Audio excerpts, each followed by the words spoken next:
Hello viewers, আজকের এপিসোডে আপনাকে স্বাগতম। আজকে আমি আপনাদের জন্য নিয়ে এসেছি একটি টিউটোরিয়াল।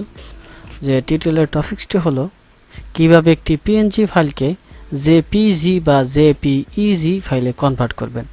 আবার যদি আপনি চান যে জেপিইজি বা জেপিজি থেকে পিএনজি ফাইলে কনভার্ট করতে পারবেন, তাহলে আমরা প্রথমে ইমেজটিকে চেক করে নিব এটি কোন ফরম্যাটে আছে। এটি আছে পিএনজি ফরম্যাটে। এই যে পিএনজি ফরম্যাটে আমরা এটিকে কনভার্ট করে জেপিজি ফাইলে নেব। এজন্য আমরা কোনো অ্যাপ্লিকেশন ব্যবহার না করেই করতে পারবো। উইথআউট অ্যাপ্লিকেশন, এটি উইন্ডোজের সাথেই দেওয়া আছে একটি অ্যাপস।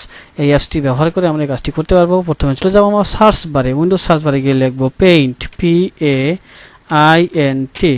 পেইন্ট লিখে সার্চ করার পরে এটি চলে আসবে। আমরা এখানে মাউস লেফট বাটনে ক্লিক করার পরে চলে আসবে এই পেজে। এরপরে আমরা চলে যাব ফাইলে গিয়ে এখানে ওপেনে গিয়ে আমাদের সেই কাঙ্ক্ষিত পিএনজি ফাইলটি খুঁজে নেব বা ইমেজটি যেখানে থাকবে। আমার ডেস্কটপে আছে, ডেস্কটপ থেকে এখানে ক্লিক করব, এখান থেকে ওকে দেব। ওকে দেওয়ার পর কোনো কিছু না করি আমরা চলে যাব আবার ফাইলে গিয়ে এখান থেকে সেভ অ্যাজে যাওয়ার পর এখানে কয়েকটি ফরম্যাট রয়েছে। আমরা এখান থেকে জেপিইজি এখানে ক্লিক করলে আমরা এখান থেকে করতে পারি। আমরা এখান থেকে না করে আমরা এখানে চলে যাই। এখান থেকে আমরা ফরম্যাট চেঞ্জ করে নেব, জেপিইজি। এরপর এখানে আমরা নাম দিতে পারি, যা আছে আমি তাই রেখে দিলাম। এবার সেভ করবো ডেস্কটপ সিলেক্ট করে দিলাম। এবার সেভ। এবার আমি চলে যাব হোম পেজে।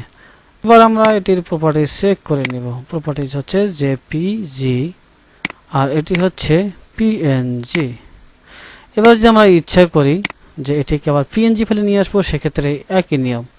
আপনারা আবারও চলে যাবেন সেই সার্চ বারে, এখানে গিয়ে লিখবেন পেইন্ট, আসবে পেইন্টে গিয়ে আবারও ফাইলে যাবেন, ওখান থেকে ওপেনে গিয়ে আপনার সেই ইমেজটি সিলেক্ট করবেন, এখানে ওপেন দিবেন, আবারও ফাইল দিবেন, সেভ অ্যাজ দিবেন। এখান থেকে জেপিইজি, এখান থেকে আপনি পিএনজি দিয়ে সেভ দিবেন। ওকে কেটে দিবেন, আবার একটি পিএনজি ফাইল সেভ হবে। প্রিয় ভিউয়ার্স, আজকে ছিল এই পর্যন্ত। নেক্সট টিউটোরিয়াল পাওয়ার জন্য অবশ্যই আমার চ্যানেলটি সাবস্ক্রাইব করে বেল বাটনটি অন করে দিবেন, যাতে সবার আগে আপনার নোটিফিকেশনে আমার টিউটোরিয়ালটি পৌঁছায়। ধন্যবাদ।